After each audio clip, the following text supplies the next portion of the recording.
Beckham y Javier Ibarreche. Hola amigos de los 40, es un placer saludarlos en este fan event de la película Atrapado Robando. Bienvenidos a todos ustedes que están aquí, que se escuche. Estamos muy felices porque hoy tenemos un invitadazo de lujo para hablar sobre esta película. Yo soy Gaby Cam, me acompaña como siempre Javier Ibarreche, y estamos en verdad muy contentos. I'm going to switch to English now. We're so delighted to have the very one and only Darren Aronofsky here to talk about cop stealing. Thank you. Thanks again, yeah. Thank you. Honestly, we're very honored, and I would like to explain to you a little bit what is these people doing here, what's going to happen. They are fans from Los 40. They posted their question because they are really looking forward to see Caught Stealing. Oh, thank you. They have a lot of questions about your filmography and what's behind this film. And we also have questions from all around the world, I would say, from Los 40, From Chile, our partner I think. radio stations and all over the world. Yes. So I love this. I want to start speaking in Spanish with you. Go for it. See? Let's see what happens. Okay. I actually would like to start asking you, Darren, because I love what you've done with your career, but I'm guessing you had to go through a lot to kind of understand yourself as a storyteller. So I wanted to ask you, what shaped you into the storyteller you are today, and what did it take to understand yourself as well? I don't know. I mean, with the stories, it's not such a conscious thing. It's more of a feeling. I run into stories that just make sense. There are people that have explained my psyche to me through my films, but I'm not thinking about it that way. It's more like characters that I'm interested, things that I think are interesting, and then I just sort of pursue it. And then it seems like there are connections that are made between the different films. But it's not like a conscious effort to like, I mean, the only way there's a conscious effort of a body of work is just trying to make good films and tell stories that I want to tell. But it's not like, oh, I should do this because of that. I guess there was, after the wrestler Black Swan made sense, there was a connection between them a little bit, but not always. It's usually afterwards I start to realize that. Following up on that, I wanna ask you now, getting specifically into the movie, into Caught Stealing. Yeah. I think of this reflection that you have after the movie. Once you make it, you can look back at it and see what parts of you are in it. One of the themes of this movie has to do, and it's spelled out by Zoe's character, has to do with running away from your life. Yeah. And aside from the fact that this is based on a novel by Charlie Houston, is there a way that this theme resonates with your life particularly? Have you ever run away from something, maybe creatively? I don't think it was a personal part. I mean, I love it. When she says that line in the movie, I was like, oh, that's a trailer line. Yeah. It ended up not being in the trailer, but it was. It's a great line in the film. I don't think when you make a film about a character, it has to be you all the time.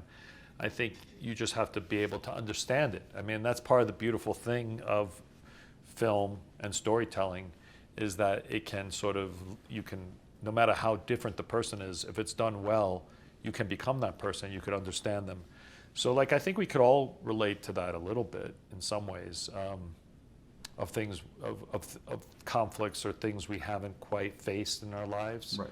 It may not be the most defining moment of your life, like it is for Austin Butler in this movie. So I think I think about it that way. Right. So we have the first question from our audience. This is from Luis Gerardo Lopez. Who's that? Hey, what's up? He says, this film has intense action sequences and a criminal background. Which were the biggest logistical and creative challenges you faced while making the film? And how did you make sure you were capturing the 90s New York vibe? Big question, good question. I mean, definitely doing big action sequences in New York City, a big active city with lots of people, and trying to shut down major streets and controlling Chinatown was really hard. But then the Russian neighborhood of Brooklyn, Brighton Beach, was even harder. It turns out the Russians care less about the laws than the Chinese. And so it was really tough. And then doing big car chases and keeping everyone safe, it was really hard. But there's so many details, little details about the difference of what New York looks like now and what New York looked like in 1998, from all the crosswalk signs to bike paths to a lot of things have changed. And of course, every single car in the movie has to be replaced. Okay. It's interesting. Yeah, you mentioned the date 1998, which, if I'm not mistaken, is the year that you also made Pi. You did Pi, exactly. Yeah. I don't know, like, what was the feeling of this contrast between like making movies back then and now making a movie about that period, like looking back? It's funny because there's like both films, Pi and Caught Stealing, have a very important scene in Coney Island, and it's actually the scene actually functions like structurally for the same thing. It's kind of during the climax of the movie where the character has like an emotional meditation on their life, and why did it happen is a good question. I don't know. I mean, once again, it's not fully conscious. I only realized it recently that it was the same for both characters. That it was kind of the same moment, and I got to the scenes in very similar ways. In Pi, he gets there on the subway and he kind of is in a daze, and then in this he arrives by bus. So I don't know. It's very similar. Right. Now that you were talking about not being conscious, I want to ask you, have you ever written a story trying to understand something about your own human nature? Because I keep hearing people talking about, and even me, talking about your films and how you realize things by watching your films. Yeah. I mean, I think whenever you're writing, it turns out to be a discovery. That's the beautiful thing of writing, especially when you get into those moments when you're not really thinking and you're just sort of flowing. And then you look back and actually some truths do come out. It's not like a specific exercise to write about yourself. It's usually writing about a character, but then you put something into that character that's truthful to you. I want to continue with the next question. This is from our partners in Guatemala, from Los 40 Guatemala. Fantastic. We have a video. Apparently we have a video. I'm not sure great. how this is going to work logistically. Oh, wow, here we go. There's some production. There we go. Oh, okay. Hi everybody, I'm Christopher from Los 40 Guatemala, and Darren, visually the film has a strong rhythm and aesthetic. What cinematic or artistic references influence in the visual construction of Caught Stealing's world? I mean, it's a good question. And it wasn't like anything directly influenced us. It really was, it just was the setting of the 90s in New York became our canvas. It was, New York sort of had that sense of the streets. You know, Mark, our production designer, really got the graffiti up and the grit up and the trash bags. And so you suddenly, New York just became a canvas that we just photographed in a realistic way. So I don't know if there was like anything that influenced that directly. Like there wasn't like we went to the museum and saw paintings that directly reflected it. It just became truthful to what New York was like. I actually have a question for you, and I'm talking from my experience as an audience member, which is watching a film of yours. For me, it's kind of like watching an orchestra working perfectly together, like the close-ups and then the sounds and the production design. Thank you. But I want to understand, how does that work in your mind? Like, how does that come together when you're making a film? How conscious do you need to be of every single piece while you're directing something? Well, it's all communication. I mean, you hopefully work with good enough people that if you tell them the intent, then they can translate it to their own art form. So it's not like I'm choosing everything specifically, although you sort of are, but usually you're surrounded by people that bring you incredible options, where like they bring you 2 or 3 things. Like talk about a prop, like they bring you the right glass, and the glass actually helps to tell something about the story that you never thought of. I mean, it's not on the poster here, but even on the poster, there's like a bobblehead. That's a big thing in the movie. And that was just, I didn't pick that. It was someone found it, and I was like, oh, that's cool, let's put that there. And then I talked to the actor, and the actor. So it's like, if everyone understands what's going on, and that's all because of communication, and you're working with people that are great at their craft, then I get a lot more credit than I'm due. You mentioned something interesting now about how members from the team that make up the movie bring you things.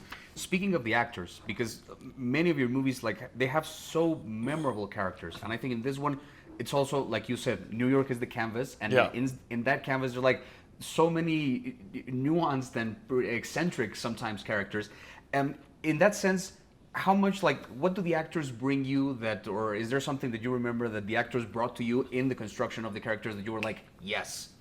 Oh, I mean, there's endless stuff when you cast good actors. Once again, they do a lot of research. I mean, let's see, a good example. Let's start with Matt Smith, who plays the next door neighbor, Russ, with the mohawk. I mean, I'm responsible for the mohawk. There were many fights about the colors and stuff of that, and but he just really knew this character because he grew up with these people, and he was constantly bringing different types of dialogue, even lines and insults and words that were just something that no one could have ever really brought, except that he knew it.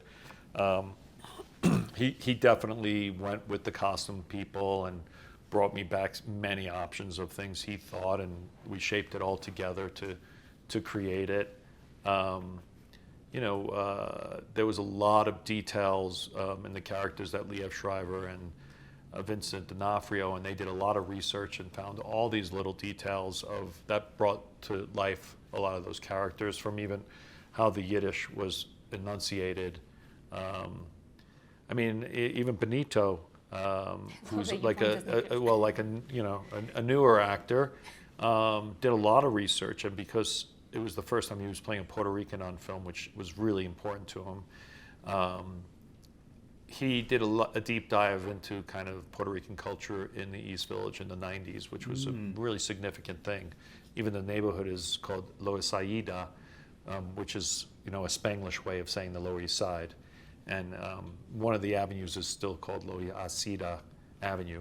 And so he just wanted to really connect with that vibe.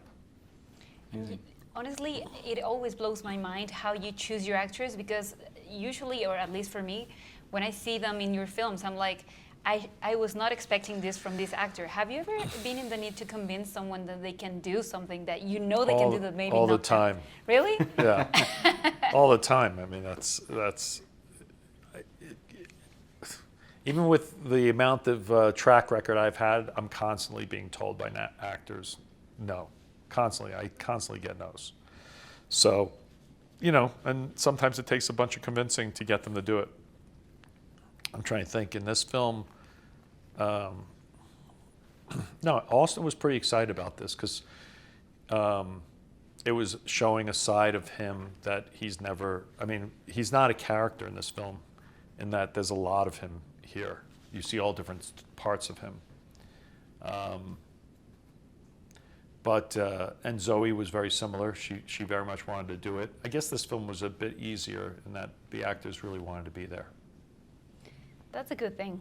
Yeah, yeah. I'm glad we have it. Makes it easier. Yeah. I can imagine. We have another question from the audience. This is from Uriel Cano. What's up? Aquí estás. So, in this film, Hank finds himself in trouble for doing a favor. Have you ever found yourself in trouble for trusting the wrong people, and what did you learn from that? That's a good question.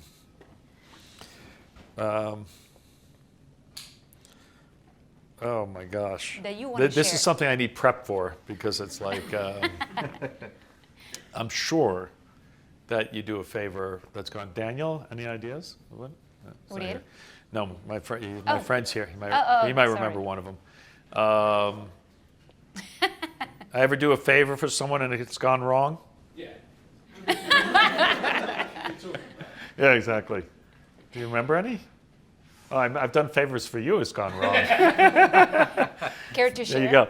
No, but yeah, I think that's part of friendship. It happens. I mean, nothing's gone wrong like this out of control. But you know, usually, sometimes you do favors and things get uncomfortable. But you know. You let me stay in your house and I reeked it. Oh yeah, this was a good one. That was a good one. He was staying he was staying downstairs in my house, and he was like got it in his head that he could remodel it. And the next thing I noticed, the door was off the hinges, the TV was pulled out of the wall, the bed was in the hallway, and anyway, it went a little too far. But there was some improvement from it. Oh. Yeah, I would argue it looked better, but you didn't give me permission to remodel your house. Yeah, exactly, So exactly. on national But that's TV, more like, yeah, I mean, yeah, be careful who you do a favor for. Exactly. Sorry. I love it. Okay, thank you.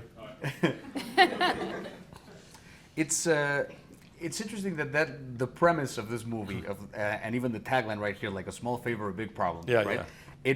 It starts out almost comedically. Yeah, yeah. There's a lot more humor, I think, in this movie than in many others from your filmography. In the first 10 minutes of this movie, there's more jokes than in my entire filmography. Was that scary? What was think that that's like? true. Like approaching not exactly another Yeah. genre, but another ingredient, let's Yeah. say, for. Well, I have a lot of comedy friends, like Chris Rock amongst them, who have been like, do a comedy. There's not that much difference between a tragedy and comedy, and I never did it. But I don't know if I went into this thinking how comedic it was. I knew there was, like, in Charlie's writing, there was like this, brightness to it, and even humor. But I think the actors brought a lot of that. And the first scene we shot, the opening scene, because you shoot out of order, was Zoe and Austin coming back and Matt Smith telling him that you should take care of my cat. That's seen in the hallway. Right. And it was just funny, you know. And then there was the neighbor who opens up the Yes. door, who's really funny. I knew he was funny. When I cast him, he was the funniest. And I was like, oh, that, you know, and that to me was like, I mean, New York, East Village, is filled with crazy, funny characters. It's naturally funny, the environment. like- Exactly. So, and there's just so many unique characters. I've lived in many walk-ups in New York City, and behind every door is a character, you know, an original character. So, you know, it just started to become funny, and then we just sort of went with it and just continued it. And it's really nice that audiences are really. I mean, a lot of people have been saying, "So, how's it feel to have done a comedy?" I'm like, okay, you know, it's not quite that, but there's a lot of humor. I guess it's just an ingredient, like he Yeah. said, right? Like Yeah, it it's doesn't another have to be a ingredient. genre. Yeah, I yeah, guess. exactly. And now that you mentioned Charlie's writing, I want to follow up with the next question of another member of our audience, actually, Andrea Montes de Oca. Hello, Andrea. So she has a question. She says, what attracted and interested you about Charlie Houston's books in the first place? And what made you go for this film in particular? Well, I just read the book like almost 15 years ago, and it was, I just remember the energy of it, and the unexpected energy, you know. It was very much set in the East Village, which I knew that neighborhood really well, and I knew that the energy of that part of New York was great, and it's an amazing place on the planet. And then suddenly there would be this incredible violence out of nowhere, and then all these twists and turns.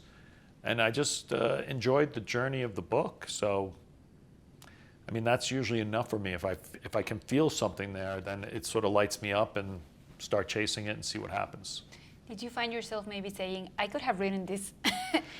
No. Charlie writes with great, he keeps you interested, and it's very sharp and it's very clever, and I was glad to have Charlie as a collaborator on this, you know. I love it. Amazing. Okay, so we have another question from the audience. Sergio Guzmán, ¿estás aquí? Sergio, ¿dónde estás? No está aquí? No. Oh, okay. They say, I like this question, every artist steals a little. Maybe Every artist what? steals a little, takes yeah. something, borrow a little. What was your most obvious theft for this film? Maybe a shot, an idea, even an emotion, and who did you borrow it from? Well, that's interesting. You're trying to make me caught stealing. Basically, yeah. Basically. We were saving that question. Exactly. Okay, great. And he didn't even show up to take the blame for it. Yeah. Let's see. I'm sure I was inspired by many. I mean, look, there's probably some unconscious caught stealing, which is there's the. I mean, very interesting. I mean, it definitely, and I've been very public about it. Martin Scorsese's movie After Hours is a big influence on it, and I think this is a pure coincidence. The lead character in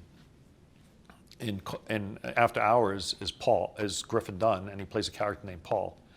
Griffin Dunne is in my movie, and it's Paul's bar. It's Paul, and I didn't put that together until someone pointed that out to me yesterday, and I'm sure Griffin knew about it, and I'm not sure if Griffin mentioned it to me or he just assumed I knew, But there, and I don't know if that's actually stealing something or just a weird coincidence, but also in the movie is famously in After Hours there's a Mr. Softy truck, and in our movie there's a Mr. Softy truck as well. And so there probably was some unconscious stealing going on there as well. I'm trying to think what else. I mean, I definitely stole for myself, as I said, with the fact that the climax scene is both in Coney Island in two movies. I don't think that's what happened in Charlie's book, and I somehow was doing that to myself in a certain way. But I watch a lot of movies, and I'm sure it sort of seeps in lots of different ways. It's interesting now that this connection with the character of Paul, how it could be read as like caught stealing, but it was actually like kind of like a coincidence. Yeah. Something similar happens in the movie. Like, I mean, not to spoil absolutely anything, but there's also like a lot of confusion as to was it stealing or was it not stealing? That's true. Plot-wise. There really isn't stealing. It's actually the titles doesn't quite fit the movie because it fits the book better.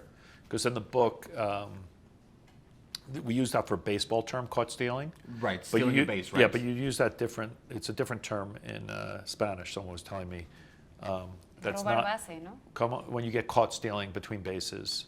Anyone? Yeah, but the word, I don't think the word caught. No, it's not caught stealing. But there's a don't word for it if someone's running between. ¿Cómo? Quemado, burned. Yeah. No, según yo no es eso. ¿Sí? In baseball, if they're running between the two bases and they get tagged. You're right. Tiene Or sentido. ponchado. That's like right. Ponchado. Yeah, Ponchado. ponchado. Yeah, Yeah, I think it was more- burst like a Tienes balloon, razón. like a. Yeah. So, but in the book, his injury actually came from from stealing between the bases. Playing baseball, actually. Playing baseball. Right. So that it did, but at some point that left the script, and I don't remember why. But we kept the title, and now I don't know. Now we have to market it. So caught stealing. Come see it in August. Can you imagine if the title in Spanish was quemado or ponchado? Ponchado. Yeah. It would have been wow. I think the word game is pretty interesting. I think it's good. This way. Yes. Atrapado Robando. Now that you explain it that way in English, it makes sense. It makes a lot more sense, yeah. So I actually wanted to ask you something about the way you tell stories, because I feel like, and I appreciate it, and I want to thank you for it. You treat us as intelligent people. You give us something to, talk about. You're not extremely obvious. That's what I see. And I love that you leave the cinema and you have a lot of conversations great. on, like, was he caught stealing? Was he running from his life? And I wanted to ask you, how do you find that balance between telling a story and make it understandable, but also allowing the audience members to think what they want to think and make their own interpretations? Well, I think you just stay honest to it, and you don't over-explain. I think that's just. I think it's just respect for audiences. I don't think I think audiences are actually really sophisticated. They've seen tons and tons of content. They generally can figure out how things are going to work out.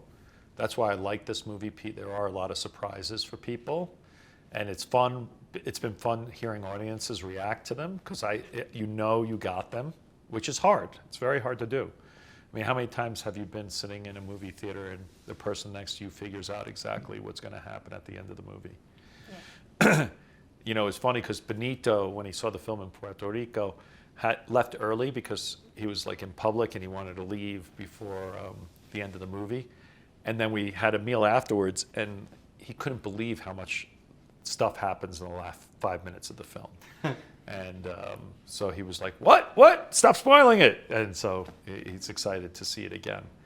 But, I think it's just a matter of like, I just don't think people are idiots. I think people have seen so many movies. And if you think about all the stuff people watch on TV, it's complicated stuff. I mean, Squid Games is like crazy complicated. Yes. But everyone loves it, So. We have another question, another video. This is from Chile, from our partners in Chile. I think there's a video as well. Yes, there is. Hi, Darren. I'm Jocelyn from Los 40 Chile. I have a lot of questions to you, but we know we only just do one. So, what is the biggest challenge to you and your team when visually adapting a book to the big screen? You've done this before, so that's why we want to know that. Thank you. You know, I often choose books that you can sort of visualize as you're reading them. Requiem for a Dream, definitely, when I read the book, it was just so visual to me. And then I think similarly, when I read Caught Stealing, there was just so many characters and so many locations that I just knew that I knew how to do the aesthetic, and I knew it was interesting to people. Like there's something interesting about the stairwells of tenement buildings on the Lower East Side. They just look great, and they have a lot of character. And some of my favorite films, like Marathon Man and all the films from the 70s in New York, still have that vibe. So I just wanted to capture that and bring that to life. But how do you translate it? I mean, you put a great team together of a great cinematographer, a great production designer, and you just start talking about it and thinking about how it will look. We have another question from the audience. Mike Boris, ¿estás aquí? Mike? Mike? ¿Sí? Hola, Michael. Rock and roll. Muy bien. Many of your film characters show topics like obsession or even making sacrifices for a greater good. Would you say you have sacrificed something to be where you are today and accomplish your own vision? It's always about the personal. You know, how is this character about you? I mean, you know, when you work hard on something, like anyone, there's sacrifices because you're doing that. So, but you know, then I get to sit here with all of you and talk about myself. So that's like the payoff. And we love it. Exactly. I don't know. I mean, I think making a movie takes a lot of life. You know, it really is your main focus for a couple of years, and there's definitely things you sacrifice for that. But I don't know. For me, it's not that big of a sacrifice because I love it. I love most of the process, not all of it. But it's fun telling stories. I think I've been telling stories since I was really young. And filmmaking is a type of storytelling that you can reach the most amount of people with, or there might be other ways now to reach a lot of people, but it was a big way of reaching people. And, you know, so I love it. So I don't know if it's really a sacrifice, because I think no matter what, I would be doing it in some type of way. But I don't know. Read the question one more time, because there was a little bit more interesting stuff in there. Many of your film characters show topics like obsession or even making sacrifices for a greater good. Would you say you have sacrificed something to be where you are today and accomplish your vision? Yeah. You know, I do think there are things you do sometimes for stories to tell them that kind of suck. Like sometimes you have to deal with certain people and tolerate like bad behavior to get things done. I think that's changed a lot. People are much kinder to each other these days, but they're definitely like, sometimes you have to, you know, you're not being fully honest with someone because you're just trying to get something done. And so I do regret some of that, because I'd rather just be like, you're an asshole and get out of my face. But then sometimes the film might fall apart, you know, unfortunately. So, but I think what I've noticed is like the last couple of films, people have been incredibly kind and good to each other. So maybe those days are over. This question actually, like, it got me thinking, like maybe the two separate things. Making sacrifices for a greater good. I think a lot of characters are making sacrifices for something bigger than themselves, not necessarily a greater good. Like in this movie, like sometimes there's like a lot of sacrifice for something that's bigger than a character, like as an individual. And maybe, I don't know, is you say right now that there's a lot of instances where you you clearly love making film. You clearly like you don't see it as much of a sacrifice, let's say, of like personal things because you're so much into it. But within the filmmaking process, is there a moment where you have had to sacrifice something that couldn't make it into the movie, like because the budget wasn't there or because something happened with the actor, like, every day you're making those. Is there something particular, like you remember there was like a sacrifice that you had to make that was particularly big? The first thing that pops to my mind is there was this huge shot we did in this movie. I can't really say where because it's spoilers and out there, but there was a big kind of action shot with lots of moving vehicles and stuff. Mm-hmm. And I spent a lot of time working on it. I probably spent, I don't know, a third of my day working on it to pull it together. And we did a pretty good job with it. But then when we got into the edit room, we realized that we didn't need it. So things like that, and you sit there and you think about all the pain, and then you also think about how great it is, like, because all these different departments working together to make something really amazing that looked great, but it just filled up space and didn't add to the story at a certain point. So you sort of have to let it go. I used to say that your movie's not done until you cut your favorite shot. And the reason I would say that is because often your favorite shot was unique in a certain way, and that uniqueness somehow stood out. And I remember that from like when I was just a starting filmmaker, and I think we had to go out and shoot a bunch of shots with black and white film and string them together and make a little early montage. And my favorite shot was this beautiful shot. The light was coming. I can still remember it. It was a bunch of trucks, and the light was coming through the smoke that was coming out of the trucks, and it was just incredibly beautiful. But it didn't fit with the other. It was so beautiful. It was more beautiful than everything else I had shot. So it kind of showed how shitty the other shots were with its beauty. So I ended up cutting it, and but I remember that sacrifice still. That's interesting because of course, like there's something that might have been even fun to make. It was it was beautiful. It was good for everyone, but it didn't serve the movie. It didn't. Yes, it happens all the time. Bigger than any individual. It happens all the time, right? Which actually leads me to my next question, because directing, telling stories is all about making decisions right there or even in prep. I wanted to ask you, when you look back and even looking at this film, what is that decision that still makes you very, very proud of yourself as a director?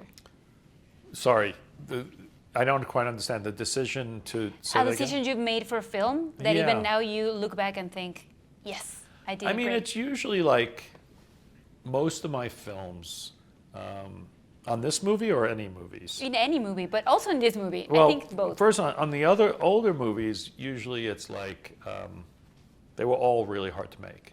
And so it's very easy when they get made, and even the ones that have a harder time finding an audience, eventually they do, and that makes you feel good. So like, it took a while for Mother to get fans, but now that it has fans, it's like really great when you hear compliments about it and that people touch. Who likes Mother? You see one person. You got two people. Michael there too. was a very I love it. Three people. You I see? love it. There was a very audible versus who likes Black Swan. Not everyone. Who doesn't like me? Anyway, there we go. Everyone. So. If someone doesn't like you, they are wrong. They are wrong. Yeah. On this movie, a decision that I was proud of. It's still settling. It's interesting because you don't really know what you made and what the bold choices were until this happens. You really start to learn about when audience start reacting to the movie. So I'll be able to answer a bunch of those questions down the road in a little bit. Okay. Interesting. We have another question from an audience member, Luis Daniel Mejia. Hola. Right over here. He asks, if you made a film in Mexico showing its social tensions, beliefs, and contradictions, what kind of story would you like to tell, and what kind of emotions would you like to explore? That's a really hard question. No one's gonna yet. Yeah. I did shoot a few days this movie in Mexico, and it was a great time. I really want to shoot internationally more. I didn't do it for the last few films because I was raising a son in New York. But now I definitely want to travel and shoot. So it's impossible to tell you what I would want to kind of focus on in Mexico until I actually find that project. I guess the right story would have to I think the right story would have to there's been a few things that I've been kind of intrigued about and a few characters, but I would have to kind of go much deeper before I could answer that. Okay. Still, we want to see whatever you make, I think. We have another question from Los 40 Guadalajara. I think it's on video. I think you have it here. Hi, Darren. This is Paulina from Los 40 Guadalajara. What was that thing that you see in Benito that leads you to realize that he was the one for that role? And also, I would like to know your impressions about having worked with him. Benito question.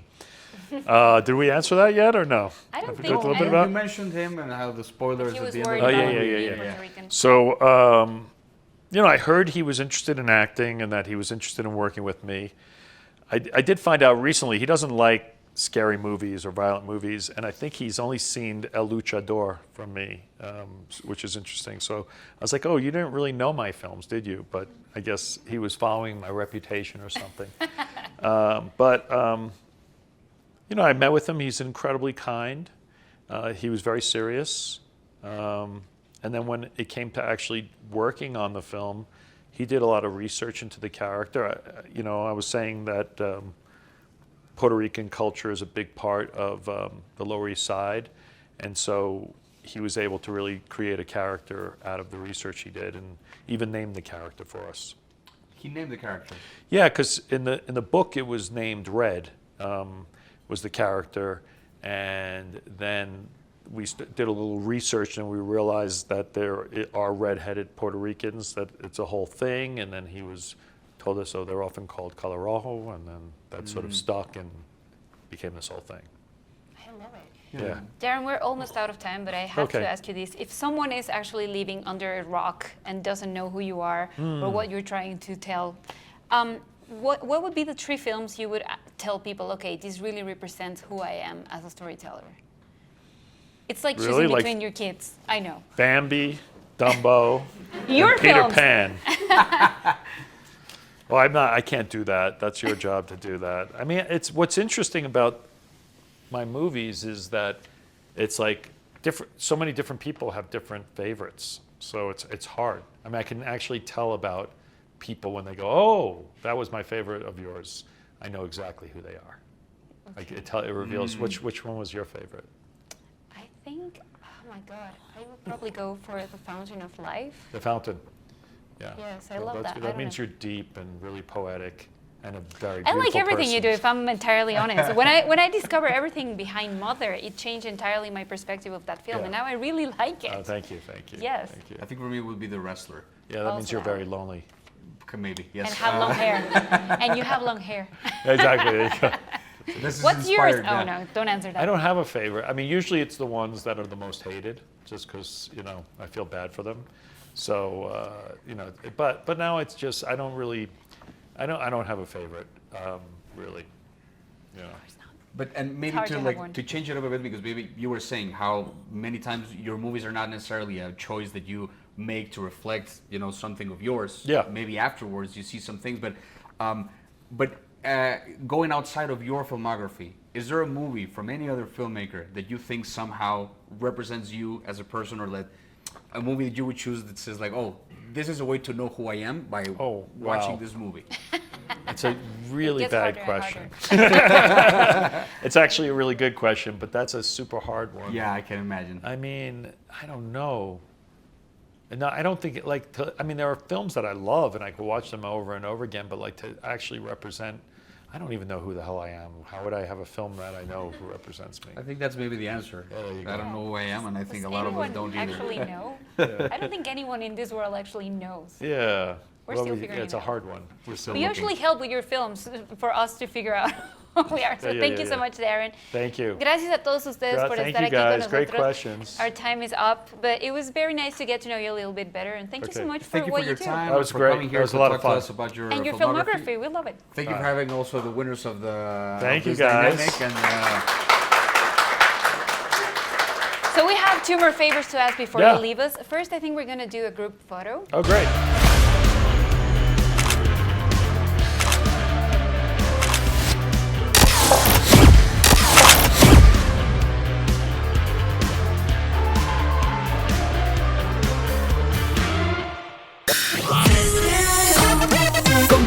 Juan y Javier Ibarreche.